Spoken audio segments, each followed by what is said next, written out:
Hello and welcome to the Swedish House of Finance ECGI Conference on Sustainable Finance and Corporate Governance. We are delighted for everyone who's here, and those who will join us through a recorded version of this a little bit later are also very welcome. This has been a pleasure to prepare this conference. There's so much interesting work in this area right now. I think working with ECGI has been a huge pleasure, and the organizing committee has found everything super convenient. And I'm sure many of you are here today through the excellent network that the ECGI provides for practitioners and academics with an interest in this area. This is lovely. Also, the support teams have been great, and I think everybody has figured out how to work Zoom. But should something go wrong, I apologize in advance. It could happen. I would also like to mention that we have some faraway participants for whom this is late at night or early in the morning, and I appreciate you accommodating our European afternoon schedule. We moved the conference so that it is Friday, Saturday, Sunday afternoon, Central European time, in order to make it more feasible for people to join from all around. But of course, it's not going to be perfect if you're in Hawaii. So we appreciate your participation especially. Okay, we have a great set of speakers today. Let me not go through all of them. I will mention them one at a time when we get there in the schedule. I will just start by mentioning that the day gets more academic as we progress. We're going to start by talking about life in the corporate governance jungle. What is it like out there? And my colleague, Sarah Jack, also a professor at the Stockholm School of Economics, will lead this conversation, and I hand over to you, Sarah. Okay. So thank you, Bo, for your kind invitation to join you today, and especially in today's activities. And thank you to everybody else who's also joined us today and taken the time to come and listen to us. So my name is Sarah Jack, and I'm the Jacob and Marcus Wallenberg Professor of Innovative and Sustainable Business Development at the House of Innovation, Stockholm School of Economics. And I'm delighted today to be joined by Peter Wallenberg Jr, the chair of the Nutt and Alice Wallenberg Foundation, the Marion and Marcus Wallenberg Foundation, and Wallenberg Foundations AB. And through his activities, Peter is also involved in the engineering industry, the private equity and the hotel business. He is also director on the boards of Atlas Copco, Scania, EQT, and is chairman of the Grand Group and the Royal Swedish Automobile Club. He holds a BSBA in Hotel Administration from the University of Denver and an International Baccalaureate from the American School Lace in Switzerland. Now, the Wallenberg Foundations are the ultimate owners of the companies in which the Wallenberg family has an involvement. The Foundation's core holdings consist of the majority of owned and publicly listed Investor AB and wholly owned FAM AB. These companies include some of Scandinavia's largest and most important blue chip corporations. And the Foundations grant funding to excellent researchers and research projects beneficial to Sweden, and have since 1917 granted over 35 billion Swedish kronor. And this equates to approximately 3.3 billion euros, which is a staggering amount of support. And grants are used to fund research in the fields of medicine, technology, natural sciences, social sciences, humanities, and archaeology. And given that the Wallenberg Foundations is the collective name for the 17 public and private foundations established by individual members of the Wallenberg family, I see this as a great opportunity for us to have Peter to join us on the stage, as it were, today. Now, the Wallenberg family business story started when André Oskar Wallenberg helped a friend to find the financial resources to expand a sawmill in the region of Dalarna, north of Stockholm in Sweden. He subsequently moved to Sweden and pursued an entrepreneurial career, founding Stockholm in Skellada Bank SEB in 1856. And from the start, the Wallenberg family have worked hard to support enterprise and research in Sweden and internationally. And the Wallenberg family has always been concerned with supporting companies of Swedish origin that are looking to grow their operations in international markets. And in building and developing its interests, the Wallenberg family tradition has primarily been to focus on innovation and long-term sustainability through financial vigilance. And this focus has continued, and today the fifth generation of the family, led by Jacob, Marcus and Peter Jr. Wallenberg, continues to work to support enterprise and research through its historical roots, and embedding the traditions which have been used to generate much of its long-term success. The general model is that family representatives do not work actively in the companies or other organisations they control, but they exercise their involvement, direction and control through positions in the boards of directors.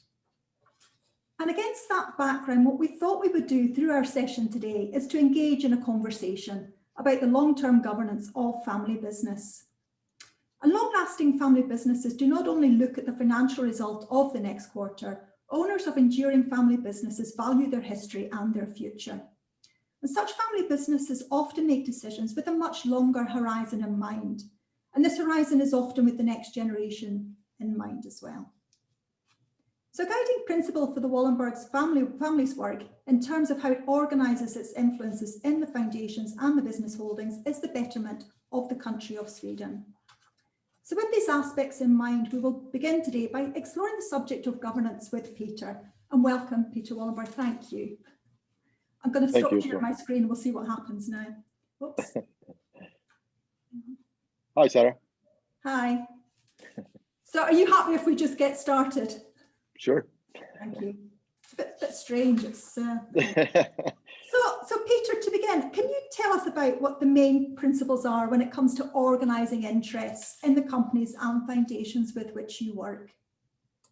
I mean, we talk about what we call our ecosystem, which means, you know, how is all of this put together? As you said, we are today 16 family foundations, and we take care of 17 foundations under the name Wallenberg Foundations, just to make it easy. And these foundations own stock in companies like Investor and our wholly owned FAM. Investor owns companies like Atlas Copco. You know that it's part of the Stockholm Stock Exchange in that sense. FAM is more of a privately run investment company, wholly owned by the foundations. And all the dividends that we do get from these investments goes back into the foundation's design. And 80% of that we give out every year to Swedish research and education. 20% we're allowed to reinvest, which means that we are still here after 117 years, to be honest with you. So in that sense, it's not a traditional family business because we as individuals don't own anything of it, but we are as a family the ones who are supposed to develop and continue to develop both the foundations as such, but especially the companies that the foundations have put their money into and invested in. And as you said, I mean, from our perspective, what we look at is long-term ownership, long-term responsibility. And we do that with the goal of seeing to it that we in the long term can also support the development of Sweden. So we're a strange family business in that sense, but it is forever as it looks right now.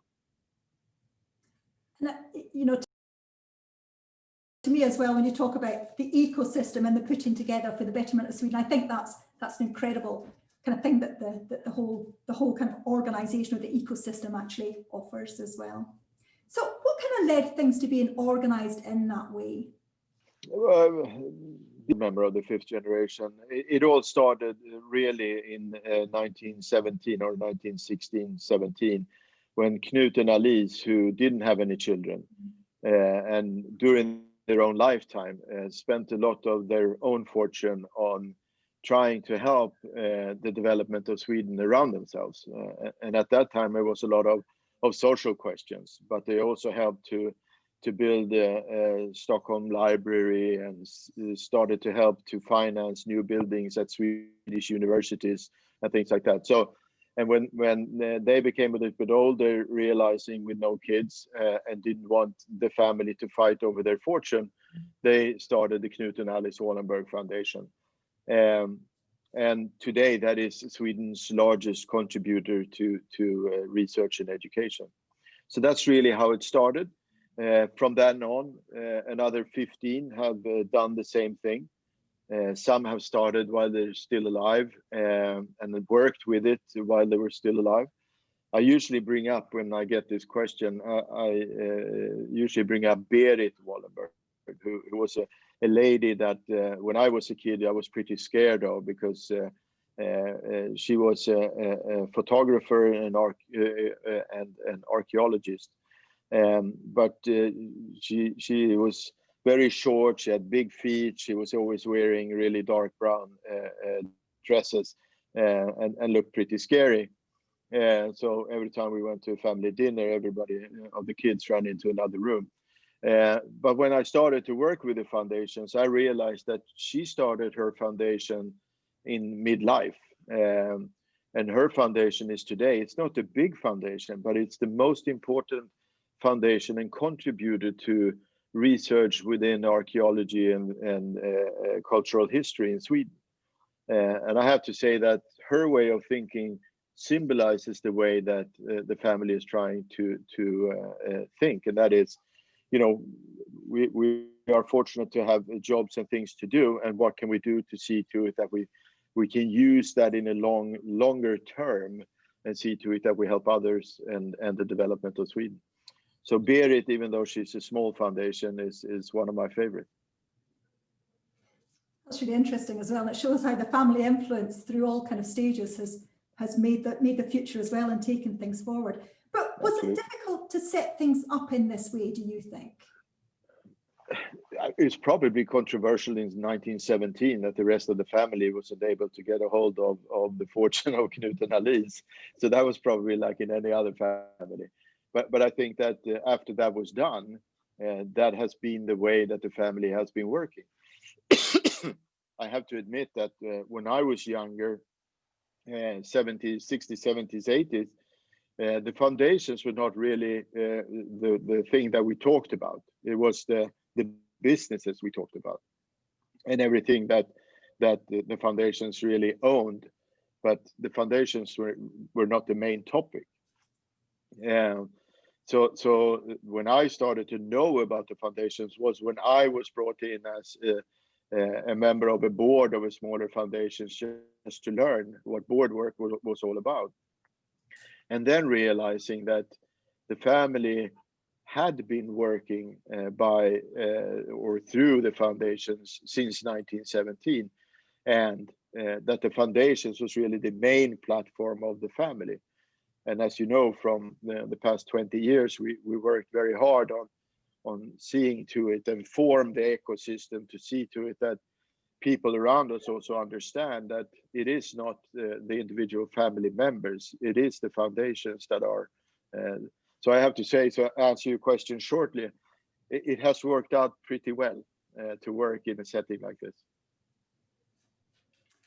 And how important is it for you to kind of unite around a set of values, of principles, and kind of build a vision for the future? I think that's extremely important. And when we were younger, the generations before us, the way that they took this forward was to point with their whole hand, because that was the way it was at the time. What we are trying to do is to see to it that we work together with the next generation. So we have actually seen to it that we have a family constitution today, where the different generations have been talking about what are the values of the family, what is important for us, what does that mean for the foundation, what does it mean for the family as a whole. So today we watch much more, how should you say, on the same page within the family. We have something that we can lean back on and say that this is something that we all agree on. It's not that all and everyone will work within it, but this is the way that the foundations and the families work with the foundations will continue in the future. And is there anything maybe specific or anything that kind of comes to your mind about what's really important in making this work? Because it's an incredible story. Yeah, I think the main thing was to see to it that, I mean, we've been lucky to be three, me, my brother, and my cousin who's been working with this. My father was pretty much alone, and before that, there usually was two family members working with the family business, if one can use that term. And we now have a next generation with 32 people. Yeah, and you know, how do you see to it that they understand what we're doing, what the family is all about, and also see to it that they get an interest in what we're doing, because to work in a family setting like ours, if you're only out to make a huge amount of money, you're not supposed to work for us, to be honest with you, because it is all in the foundations. So it has to be a lot of heart. It has to be a lot of commitment from you as an individual. So it was important for us to see to it that we had somewhere to start in all of this, to get the next generation to be interested. And then we continued from that. I mean, we do have a general assembly every year where all family members can come in and ask questions. And we have a family working group where 3 people from the 5th generation, me, my brother, and my cousin, and 3 from the 6th generation, and the 3 from the 6th generation we changed every year, and they choose themselves who should represent them in the family working group. So we're trying to find ways to see to it that we can help in a process that's going to be long. And it's really fascinating, I think, that kind of that sharing that goes on within that process as well, and the fact that it is about building the future. It is. It's all about that. But I mean, we're in the middle of it. It's easy for us to talk about it. But if you have 32 young people in the middle of their own career, and try to see to it that they understand what all this is about. I mean, you know, you met Jacob and Husky. I mean, they travel a lot. They're never at home. Is that really what the next generation are looking for? Or does that make them scared, or they don't understand why? So we're trying to build something above that to see to it that they realize that it's all about our own commitment as individuals. I use myself as an example. I mean, I took a completely different route compared to my brother and cousin. I went into the service industry already when I was 15. I started to work after school and continued to do that and run hotels for 30 years. And none in the family had done that before. So of course, there's a lot from the next generation that says, if you don't go the business way, meaning the bank or invest or something, does that mean that you cannot go into the family business? And I'm trying to use myself as an example that no, you can actually grow into that too. So it's all up to you. It's your own, you know, your own thoughts, ideas, and commitment that is the one, the thing that counts. And what do you think kind of makes, you know, the next generation and your generation buy into that kind of understanding, I suppose? Well, I hope they will. We're still working hard. We've been doing this for the past 6-7 years. We got our family constitution in place, what, 4 years ago? So it's still something that, you know, we're working very actively on. But we are trying to bring them with us in different things that we do. I bring them to the universities when I work, when I represent the foundations. I bring them with me. My brother and cousin brings them with them when they do other things, just to give them an idea. Not all of these 30 people are going to work for the foundations going forward, but I hope and I think actually that everything that we do now makes them a little bit curious and probably and hopefully as proud as we are in what our ancestors has done, and actually want to be part of seeing to it that this can continue to develop. So if we get some of them to take over where we are, we'll be very, very happy. And it sounds to be sort of very inclusive as well, which reflects Sweden and its society. Oh, thank you. I didn't know that. No, I'm just kidding. No, but yes, it has to be. I mean, everybody who has any idea of anything should be able to be part of this. Doesn't matter what you want to do. I mean, if there's someone who just want to work with Berit's foundation, we should give them the opportunity to do that. If somebody wants to work with the foundation on the business side, we should try to help them to find that route. And you mentioned your broad experience, or your broader experience, and the kind of international career that you had before getting more involved with the foundations. And what do you think that kind of brought to the foundations for you? What was the kind of key things that maybe came through from that? I think if you look at the way that me, my brother, and my cousin work with each other today, we found for us a very natural way of dividing the different tasks. And I mean, they are business people more than I am. I love to run businesses, and I love to work with people. So I think what I brought into it is that. I mean, I have in that sense, Jacob and Marcus are extremely good at what they're doing, and I try to put my experience from a completely different business into everything that we do. So I shouldn't say that I know what I brought into it, but I think that I can be a little bit wider in that kind of questions than they are as business people or financially focused. Which again helps to kind of move things forward as well at the same time, doesn't it? Particularly when you think what you're trying to do there. Yeah, I think we complement each other very well because of that. So, in your view, are there differences between how this generation and the next generation will lead the group and its interests, do you think? I think the first thing is that since it is foundations and the statues of the foundations are 100 years old, that will not change. So I think the main goal will be the same.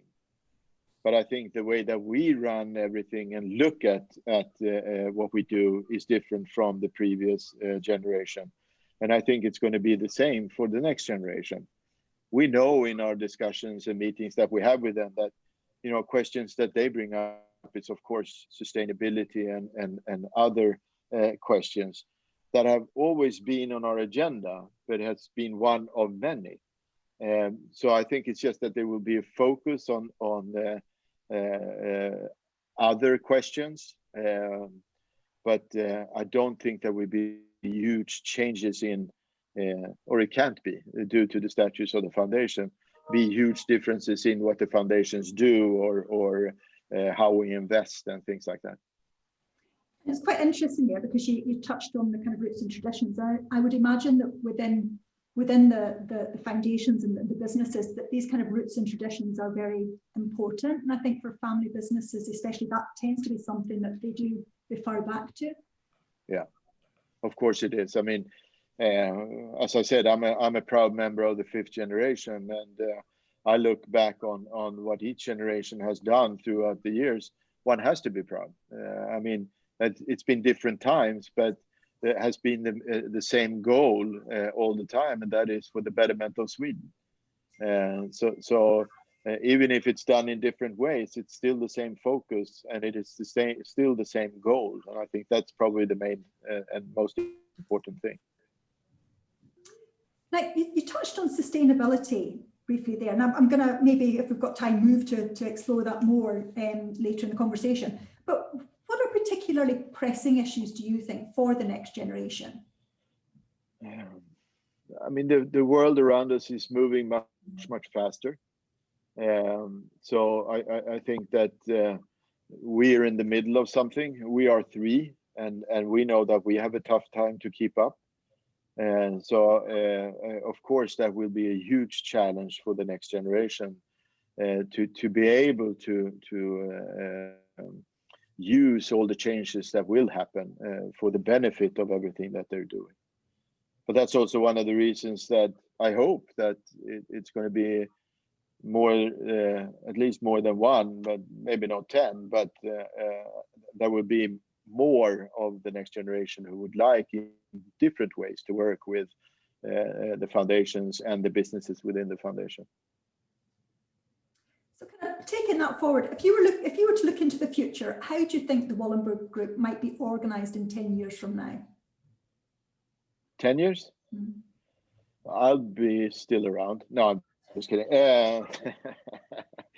My brother and cousin are much older than me, so no. I think in that sense, it will not be any huge differences.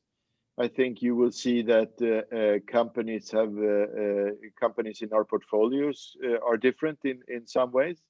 But I think that what we are doing and how we are built as a structure will be the same in 10 years.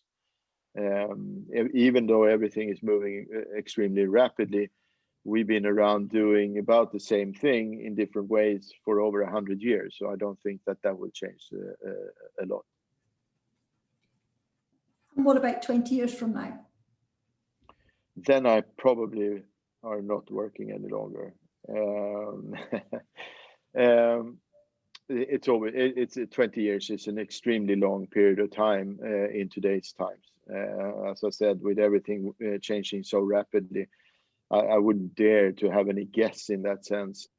But the only thing I can really underline, and once again, I mean, our ancestors were pretty smart that they wrote the rules and regulations for the foundations in the way that they did, which means that huge differences will not be there. And as long as we find people who have the heart in this, even the companies within the portfolios will continue to grow long term and will be even stronger in 20 years. And the foundations will be able to give even more money to Swedish research and education. But the foresight of those founders is absolutely incredible, isn't it, really, when you think, you know, how it's... Yeah, I mean, if you start to read through the history books and read some of the documents from their time, yeah, I have to say that they were looking many years ahead of their own time in that sense. And it's incredible to be part of that story. Yeah, I'm being extremely proud, to be honest with you. So, I know everybody's trying to get a hold of me suddenly. Yeah. So what do you believe are the main strengths of family ownership in the business environment we have today? I think if with the experience we have from family businesses in Sweden, I think it is the commitment. In that sense, I think that the development, always being trying to be in the forefront, because it is yours and your families. I think those are probably the most important parts. From our perspective, as I said, we're not a traditional family run business. So for us, it's more about being good at, what do you say in English? Continue to develop something that somebody has started. You can help in seeing to it that it keeps on developing in your own time. But you don't really get you don't get the financial benefit or anything like that from it. But I think in a traditional family business, that is always going to be a part of it. But that also means that in many cases, family businesses only last 3 generations. And we're now trying to get in the 6 generations into ours. So I think family businesses are extremely important as call it a system, call it what you want. But it's also a complicated one because it is difficult to make that long term if it's only the family being the owners. And once again, I mean, the way that we are able to run this is a fantastic way of seeing to it that it can continue. And it's a fascinating view as well on family business, I think. Because it is. It is. Yeah. But I mean, we live in Sweden, so I mean, not everyone thinks that foundations is a good way. When I know that when my grandfather, when he lived, there was a lot of people who said that, oh, but foundations just only try to get away from taxes. But we don't earn anything from this. Everything goes back to society. So, but that is, that's something that we have to work with and that I work very hard with. And that is to make people understand how how the ecosystem works, and that it is not us as individuals that make any profit from this. It is society that makes all the profits, which means it's actually tax money getting back into the system without going through bureaucracy. And society benefits in so many different ways. It's not just exactly money going into the system, it's what it actually produces as well. Yeah. Which is incredible. And what do you think are the main weaknesses, perhaps, then, of, sort of the way it's organised? I don't think we have any. No, I think it's always a weakness in the change of a generation, because once again, it's all about the individual wanting or not wanting to be part of it.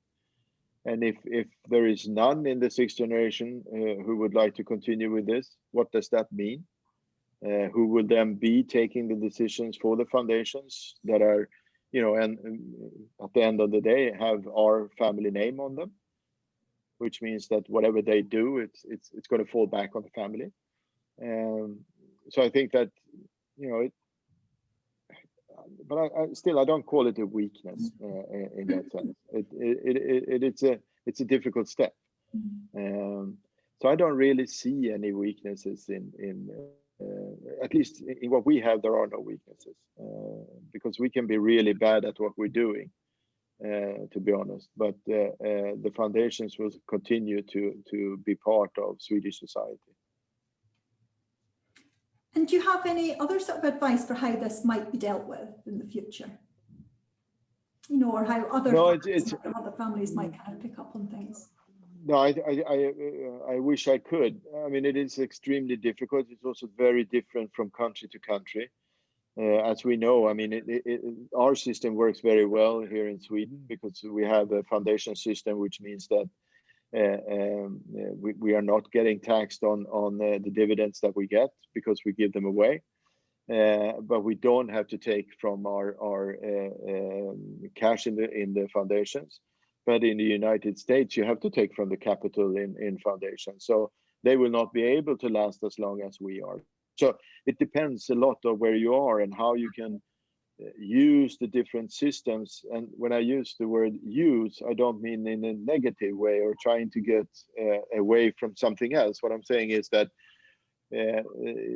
depending on in which country you are, there are different ways of finding ways where it would be easier for families to be able to continue through generations with their businesses, and trying to find ways to see to it that it's not only 3 generations. And but it's difficult. Yeah. But as you kind of reflect on things as well, and you talked about research. So what do researchers offer the foundation? What kind of research we do, or? Well, what do they offer you? Why do you do it? What's the kind of core thing about it for you? Could there be anything else? I mean, come on, it's the future. No, but for us, it's also about from the foundation's point of view. We're also working a lot with trying to see to it that the next generation of researchers gets a platform. So 10 years ago, we started to see to it that Swedish universities could attract young researchers, both Swedish researchers that were at foreign universities and bring them back to Sweden, and foreign young researchers that we needed in Sweden to see to it that we got the right type of research being done in Sweden. Today, we have 400 of these young researchers at different universities in Sweden. So that's an important thing in what we're doing. But and I think those kind of numbers are very important. It is, and to be honest, I'm pretty proud that it's 50-50 male female also, which is good, which is something that we work very hard on from the foundation's point of view to see to it that the university. I mean, I travel around to all the universities in Sweden. I meet the researchers and I realize that we don't get the applications for projects from the female researchers from the university. So, I mean, it's something that we've been pushing for many years to the universities, and we know they're there. How come you don't send their applications? This year, now, we actually have 60% of the project financing this year is for female researchers. So I mean, it takes time, but it's worth it. because we know it's there. It's just that, you know, sometimes you need to poke and say, we know, you don't. So please listen and learn.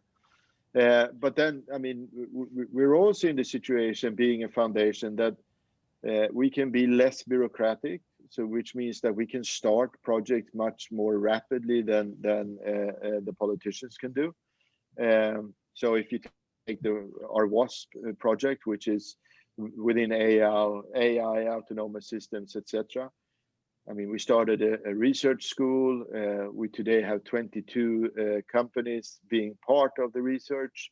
And we go from, in Sweden, of having nothing within this research to being one of the leaders in Europe. And we've done that within 4 years. And we've been able to get international researchers to apply to Swedish universities to be part of WASP. So, I mean, we can help to see to it that, you know, what's good here can be used in a better way than we are doing, and we can take rapid decisions. So that's something that's, you know, we're proud of, and in most cases it works. But it's also, you know, we started something called Wood Science Center at KTH and Chalmers. And that was to see to it, and it was all financed by us, because we realized, in both being owners within the forest industry and being part of the research community, that there was nothing really being done when it came to the usage of the Swedish forestry. You know, you can't make paper out of everything, and you can't just burn it. So what can we do with it? And today, I mean, those researchers are the one that you read about that put out solar cells in see-through windows, all made out of wood, or PET bottles made out of fibers instead of plastics, etc., etc. And when you realize that you've been part of starting things like this, and you see the effect of this, and these researchers, then you're really proud, and you understand how important foundations like ours can be.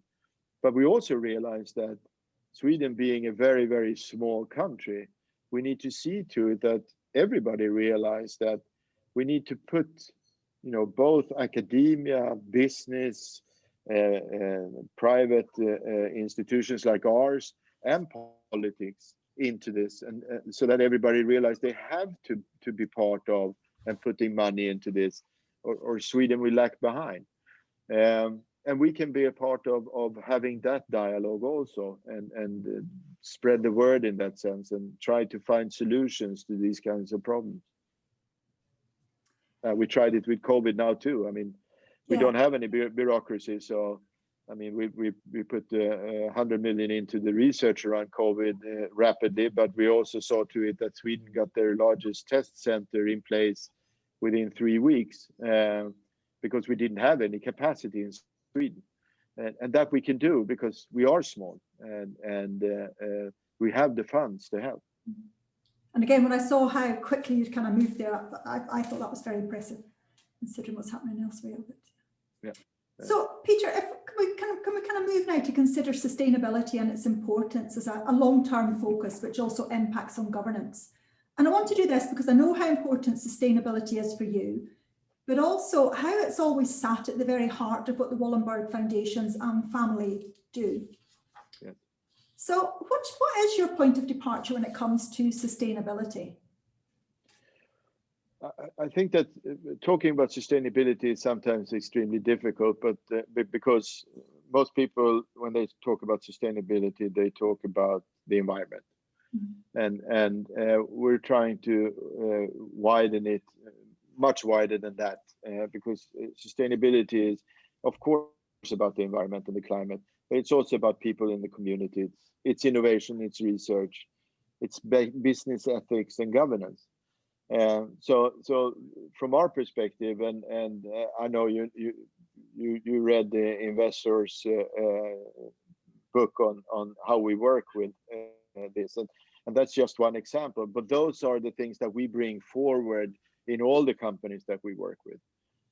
We feel it's actually a sustainable question to see to it that in the rapidly changing environment when it comes to technology, companies should also put in reskilling and upskilling as part of the sustainable future, meaning that your biggest and most valuable resource is your staff.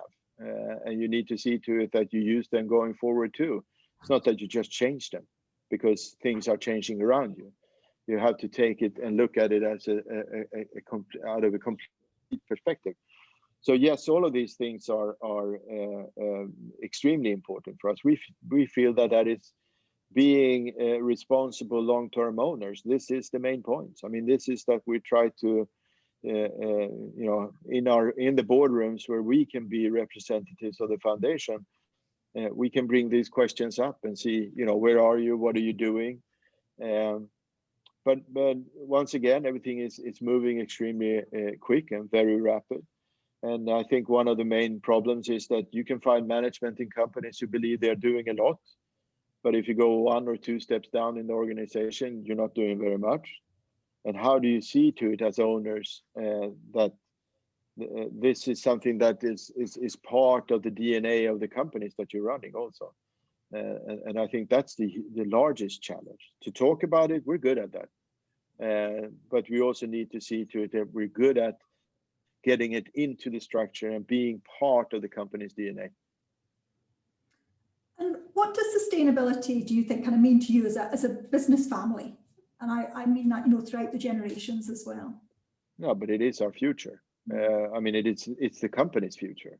If they don't take these questions seriously and work with it, who want to work with them? What kind of company will you be? What kind of products will you produce? So I think that it is one of the most important questions that any company have today, to see to it that you find your way of working in these and around these questions.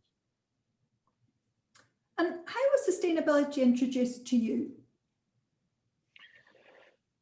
As I said, I was in the service industry, and I was running hotels. So one can say from that perspective, it was something that became pretty natural to me, because you get pretty pissed off, sorry about the language, when you realize that you throw away 40% of all the food that you have produced in a hotel or in a restaurant. And you realize that there is no way that you can use that in any other way.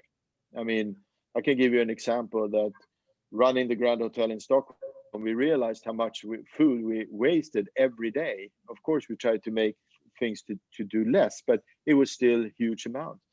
So we tried to find farmers who, you know, pig farms and others who could then take the food. But Swedish laws of clean food is tougher for pigs than for people, so they were not allowed to eat our food. Which makes it difficult. But it also meant that you started to look yourself in, okay, so what's another solution? What other questions is it that, you know, you can work with?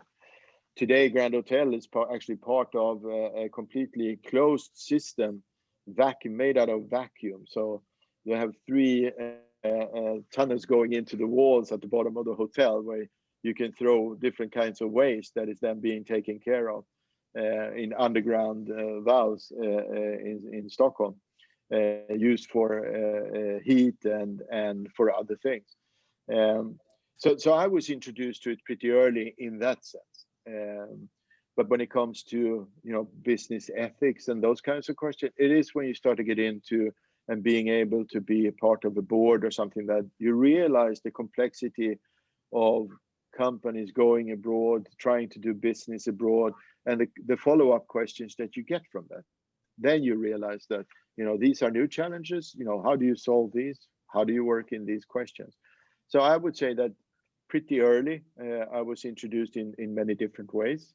You know, depending on the question, it's more or less difficult to find solutions for it.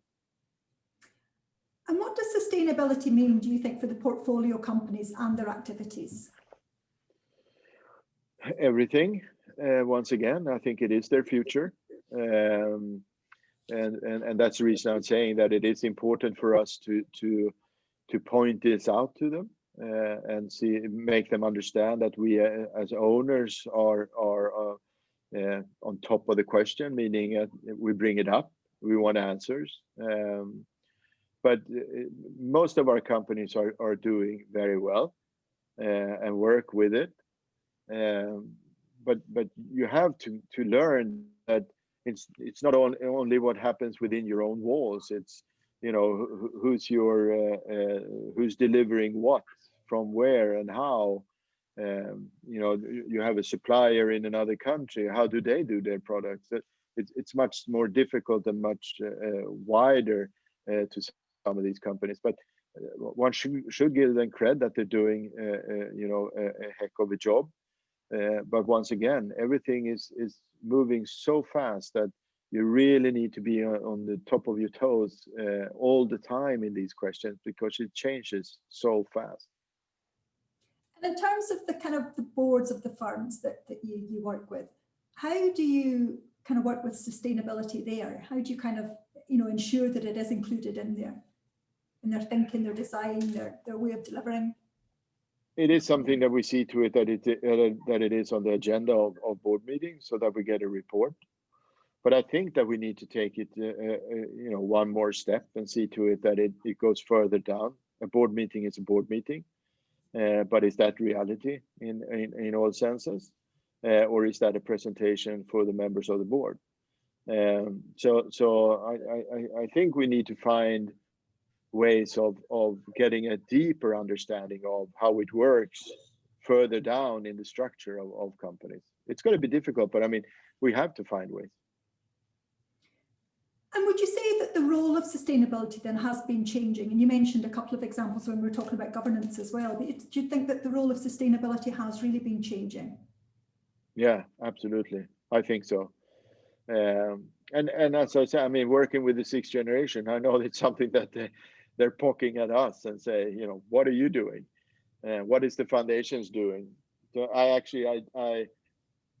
made a very short study. I asked the office to go through all the applications for different projects at the foundation to see how many were around sustainability.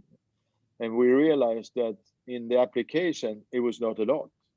But you realize that in close to 90%, the effect of the project had to do with sustainability. So, and that's also important to realize that it's not always that, you know, you get an application that says, you know, I want to change this or do this better. But during the time of the research, they will realize that there are things that will change and use it, see to it that it's actually being brought out to be used by others. So I think that's good. I mean, I'm not going to push researchers in that way, because I know they will get there. It doesn't matter what they do research about. This will be part of what comes out of it. Yeah. And I mean, I see you as leaders in sustainability issues, but I just wondered if you consider yourselves as leaders in sustainability issues within your industries. And I like the way that the perspective that you take on the whole kind of sustainability issue. I can say this, you can never say that you're good at something like this, because that would mean that you would relax. And I think what's important here is to see to it that you follow up and change with the time and the questions that will come up, instead of getting stuck in something that you felt you were doing good. Thank you. Is there anything more that you would like to add at this stage? No. No, it was a pleasure to be here. It's always difficult. It's a new way of life right now, doing things like this over Zoom or Teams or something else. Life will probably not be the same after all of this. I think we learned a lot of positive things. We learned a lot of negative things, but I think that we will be more efficient after this. I hope so. Yeah. I know. Let's say we will. We will. That's it. Yeah. Good. Good. So thank you for that. And I'd really like to end this session. I'm conscious of time, and I'm also conscious that you're a very busy person as well.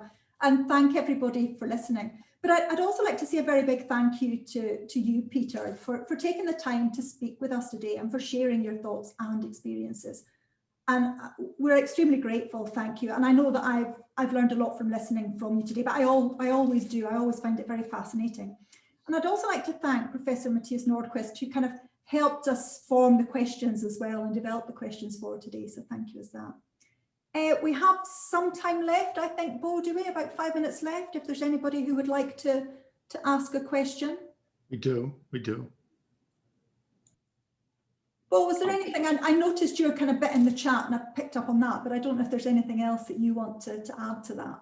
I have been monitoring the chat and I got a couple of messages. Maybe I can convey some of those questions.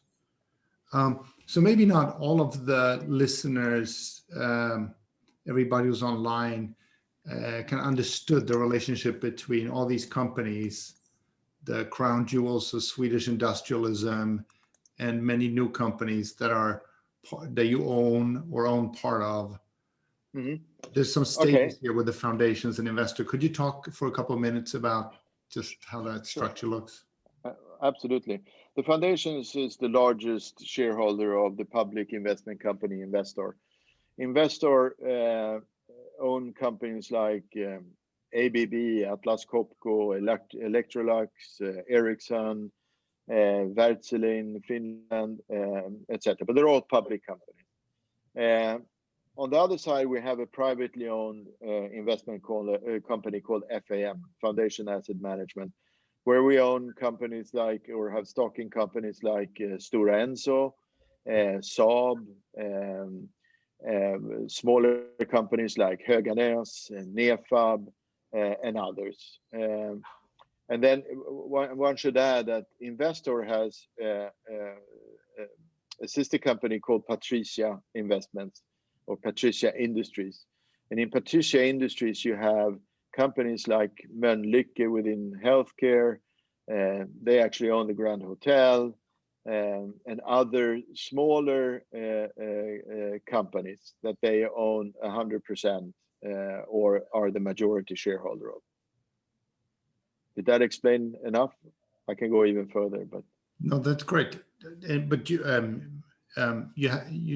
talked extensively about the role of the family here, and what is you want to engage the next generation and so on. What's the extent of the family?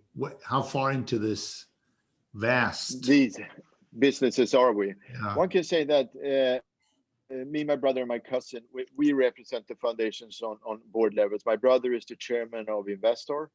My cousin Marcus is the chairman of the SEB Bank. I'm the chairman of the Wallenberg Foundations company. And then we work a lot with seeing to it that the boards of these companies have the competence that is needed to see to it that they will continue to develop. And if we look at how do we work with the next generation in these questions, we put the next generation first in the boards of the different foundations. So they start to learn the work or learn board work by being members of the foundations board, realizing what it means and what you have to do as a board member. It's not just to sit and listen. You have to be an active board member, being part of helping to develop whatever board you're working on and the company it represents. And hopefully this will lead to that they get good enough and interested enough to want to go further and go into company boards. And in that sense, we will see to it that their names come up, but it's not we as family who take the decision of the board members of the different companies. We have a, what do you call it in English? Valberedning. Nomination committee. Thank you, nomination committee, which is not run by us. So we're being very, very in that sense open-minded, and as we say, I mean, we're not a job office for the next generation. They need to see to it that they are the ones with the drive and the interest of continue to develop. Thank you. That's great. Those were my questions, Sarah. Thank you. I think that's us then. I'm conscious that it's, yeah, we're almost there. Gosh, wow. You were a little bit scared, weren't you, Sarah? Perfect. Thank you both very much. We start again at 2:40 local time. That is in 14 minutes. Thank you both very much. Thank you very much. Thanks, everybody. Bye. Thanks, Peter. Have a good conference. Thanks. Bye.